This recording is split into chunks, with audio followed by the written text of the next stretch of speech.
ना त बेले के बा और ना ही तेल में फटी। ये 15 मिनट में खस्ता कचौरी हमनी के बिना झंझट के बना के तैयार कर सके नीजा। और साथ ही में आलू वाली ग्रेवी की सब्जी। इस सत्तू के खस्ता कचौरी केवल 15 से 20 मिनट में हमनी के बना के तैयार कर सके नीजा। नमस्कार दोस्तों, हम हैं एकता और भोजपुरिया स्वादिष्ट रसोई में रउआ सब लोगों के बहुत बहुत स्वागत करतनी। रउआ सब खातिर आज हम लेके आइल बानी सत्तू के कचौरी और आलू के तरीदार टेस्टी सा सब्जी। तो चलिए बिना देर के लिए शुरू कर जाओ। सबसे पहले एक बर्तन में आटा लगा लेतनी जो हमनी के। तो इसलिए हम मैदा ले बानी, 2 कटोरी मैदा के यूज कर ले बानी। अगर आप चाहतनी तो इस जगह पे गेहूं के आटे के भी यूज कर सकेनी। मैदा में डाल दी स्वाद अनुसार नमक और एकरा साथ हम डालब थोड़ा सा अजवाइन और थोड़ा सा मंगरेला। आधा आधा छोटा चम्मच के करीब हम अजवाइन और मंगरेला के यूज़ के ले बनी। साथ ही में 2 बड़ा चम्मच हम इसकी घी डाल देतानी। आप चाहें तो इसकी तेल के भी यूज़ कर सकेनी। अब अच्छे से करा के मिक्स करी, मोइन बराबर से करी एक अच्छा बाइंडिंग आवे तक। और जब अच्छे से मोइन हो जाए ना, तब रूम टेम्परेचर पे पानी ले ली और एक अच्छा सॉफ्ट सा डो बना करके तैयार कर ली। कचौरी खाती डो जब भी लगाई ना तो एकदम सॉफ्ट, बहुत ज़्यादा भी सॉफ्ट ना, मतलब अच्छा सॉफ्ट डो लगा के तैयार कर लेवे के बाद जब डो तैयार हो जाए तब हम एकरा में वापस 1 चम्मच घी डाल देता नहीं और घी डाल करके मिला करके अब एकरा के रख दी अच्छा से ढक करके। 15 से 20 मिनट खाती हमने के एकरा के रखे के बाद चलिए अब एकरा के रखते नहीं साइड में। और अब बनाओ तनी जा सत्तू के स्टफिंग।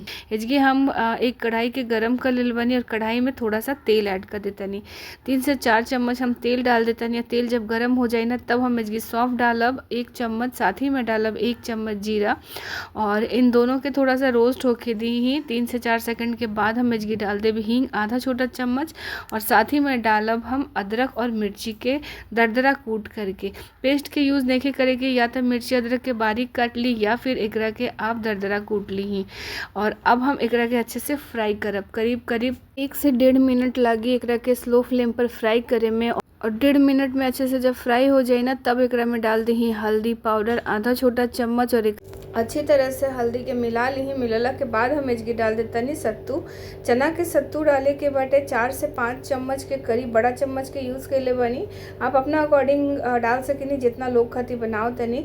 सत्तू डालला के बाद हम इसकी डाल देव धनिया पाउडर आधा छोटा चम्मच। साथ ही में हम इसकी डालता नहीं तीखी वाली लाल मिर्च आधा छोटा चम्मच। अब लाल मिर्च के डाल करके एकरा में डाल दी स्वाद अनुसार नमक डाली और अच्छे तरह से एकरा के मिक्स करे के बाद अच्छे से फ्राई करे के बाद। फ्राई करे से पहले इसकी थोड़ा सा गरम मसाला डालता नहीं आधा छोटा चम्मच। अब गैस के मीडियम से स्लो फ्लेम पे करके अच्छे से एकरा के भून ली। करीबन 4 से 5 मिनट भूनम तो एकर कलर भी चेंज हो जाए। देखिए इसकी अच्छे से खुशबू भी आवे लग जाए।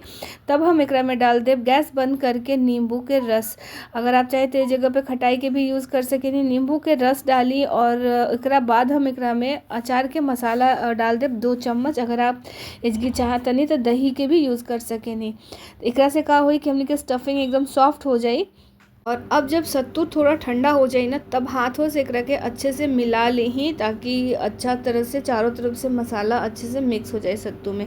स्टफिंग इसकी बन के तैयार हो गई बाद चलिए अब अपनी के सब्जी बनावे खातिर मसाला तैयार कर लेते नहीं। तो इसकी एक पैन के गरम कर लेबे के बाद और एकरा में हम कुछ सूखा मसाला ऐड करब। तो डालत तनी हम इसकी जीरा, काली मिर्च, साथ ही में डालब सौंफ और साबुत धनिया।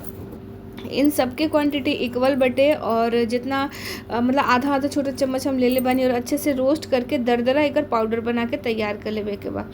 तो अब एक कढ़ाई के वापस हम गरम करते नहीं और कढ़ाई में तेल ऐड कर देता नहीं और करीबन 2 से 3 चम्मच हम तेल डालता नहीं। और फिर हम एकरा में डाल देव जीरा और सौंफ। तो सब्जी बनावे खातिर एकरा में सौंफ बहुत ज़रूरी बा, आप सौंफ जरूर डालब। जीरा सौंफ डालला के बाद हम इसकी मिर्ची और अदरक के कूट करके डल ले बानी। अब आप चाहें तो इसकी पेस्ट के भी यूज़ कर सकेनी। साथ ही में लाल मिर्च डाली और लाल मिर्च के बाद हमने के जो मसाला कूट के तैयार करनी है तो हम डाल देव 2 चम्मच। और मसाला डाल करके एकरा में डाली हींग आधा छोटा चम्मच। अब एकरा के मिला लेवे के बाद करीबन 1 से 1.5 मिनट इतने सूखा रोस्ट करी। और फिर गैस के एकदम स्लो पर रखम कि मसाला ना जली, हमने के अच्छे से चलावत रही। अब एजगी हम डालता नहीं हल्दी, तो थोड़ा सा हल्दी के यूज़ कर ले बनी। और एकरा साथ हम स्वाद अनुसार नमक डाल देव। नमक डालला के बाद डाली तीखी वाली लाल मिर्च। साथ ही में हम डालते नहीं काश्मीरी लाल मिर्च आधा आधा चम्मच, दोनों के यूज़ कर ले बनी। अब अच्छे से एकरा के फ्राई करे के बाद गैस के एकदम स्लो पर रख के ही फ्राई करे के बाद। अगर आप आपके लागत है कि मसाला जल जाई तो थोड़ा थोड़ा पानी डाल करके भी आप एकरा के बढ़िया से फ्राई कर सकेनी। 1 से 1.5 मिनट ही लागी फ्राई करे में, बहुत जल्दी फ्राई हो जाला सूखा मसाला। बस अब एकरा में हम थोड़ा सा पानी ऐड कर देते नहीं, हमरा लागत रहा कि जल जाई, इसे हम थोड़ा सा पानी डाल देनी है। पानी डालला के बाद हम वापस से एकरा में आधा गिलास के करीब गर्म पानी के ही यूज़ कर ले बनी। वापस जब ग्रेवी हमार खौल गई बना तब हम इसकी टमाटर डालता नहीं, बारीक टुकड़ा में टमाटर काट के डाली, मिला करके ढक दी ही करीबन 3 से 4 मिनट स्लो फ्लेम पर, ताकि टमाटर जल्दी से सॉफ्ट हो जाए। इसके आप देख सके नहीं टमाटर बहुत ही बढ़िया सॉफ्ट हो गई बा, मसाला भी सब पक गई बा।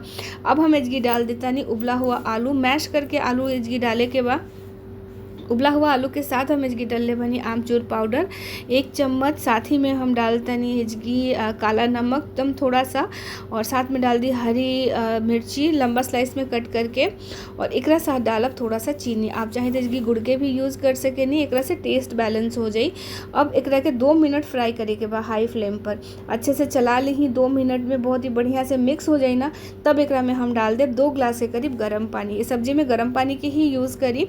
गर्म पानी डालला के बाद चला ली, ओकरा बाद हम इसकी कसूरी मेथी डालता नहीं, कसूरी मेथी हाथ पे रगड़ करके डाले के बाद और अच्छे तरह से करके मिक्स कर ली, और फिर गैस के मीडियम फ्लेम पर रख करके एकरा के ढक दी ही 4 से 5 मिनट खाती। 4 से 5 मिनट के बाद हम ढक्कन हटैनी है, तो इसकी देखिए ऑलमोस्ट हमार सब्जी बनके तैयार हो गई बा। अब हम एकरा में डाल दें बारीक कटल हरा धनिया डाल के मिला करके वापस एकरा के साइड में करी चलिए। अब हमने कचौरी बना लेते नहीं जाते, एक बार वापस से हमने के इजगी आटा के गूंद करके तैयार कर लेवे के बाद हल्का सा मिलाई और छोटा सा लोई निकाली, जितना बड़ा साइज़ के आप बनावल चाहते नहीं कचौरी आप चाहते नहीं तो इजगी एकरा के हाथों पे तरी गोल घुमा करके भी स्टफिंग करके तैयार कर सके नहीं। अगर आपके मतलब प्रॉब्लम होगा था तरी बनेला में, तो तरी देखिए हम बनाते नहीं कैसे।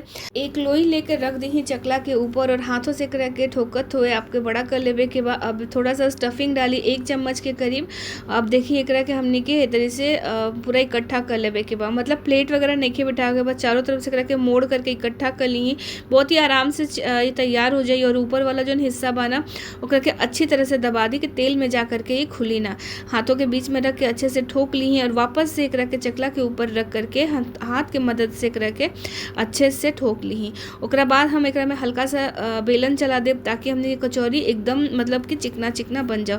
बस ज़्यादा कोनो मतलब ये झंझट नहीं के, एक हाथ पे फैला ली एकरा के चकला पे, और चकला पे फैलाला के बाद स्टफिंग डाल करके एक तरी इकट्ठा कर ली चारों तरफ से, और एक मोदक के साइज एकर दे करके तैयार कर लेवे। देखिए स्टफिंग अंदर डालत रही अच्छे से कि बाहर मत आओ, और बस इकट्ठा करके एक मोदक के एकरा के साइज़ दे दी।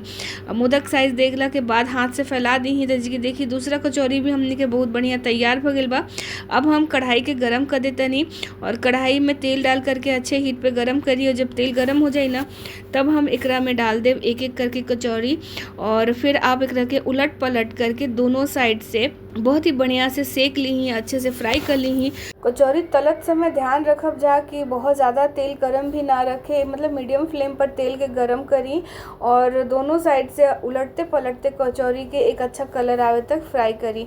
करीबन 1 से 1.5 मिनट में बहुत ही बढ़िया एकदम खस्ता कचौरी बन करके तैयार हो जाए। आप आराम से एकरा के बनाई, धीरे धीरे बहुत ही बढ़िया बनेला। आप एकरा के ट्रैवलिंग में भी यूज़ कर सके नहीं, कहीं भी जाए 2 से 3 दिन बिल्कुल भी ख़राब ना हो, इतना स्वादिष्ट भी लागेला कचौरी। आप ट्रैवलिंग में आराम से यूज़ कर सके नहीं। इसके हम कचौरी के सर्व के लिए बनी आलू की सब्जी और रायता के साथ गर्मा गर्म कचौरी खा के सबके बहुत मज़ा आइला। रेसिपी देखी और आप सब लोग के भी अगर पसंद आवता तब बनाई, और कमेंट्स करी कि आप सबके हमारी रेसिपी कैसन लगला। और फेसबुक और इंस्टाग्राम पर बानी तो पेज के फॉलो कर ली, और इसकी गर्मा गर्म कचौड़ी बनकर तैयार बा। और वीडियो के अपना फ्रेंड और फैमिली मेम्बर के साथ ज़रूर शेयर करब, और एक कमेंट्स तो ज़रूर करब कि आपके कैसन लगल है रेसिपी। फिर मिलते नहीं एक नया वीडियो में, तब तक अपन बहुत बहुत ध्यान रखब जा। Bye by.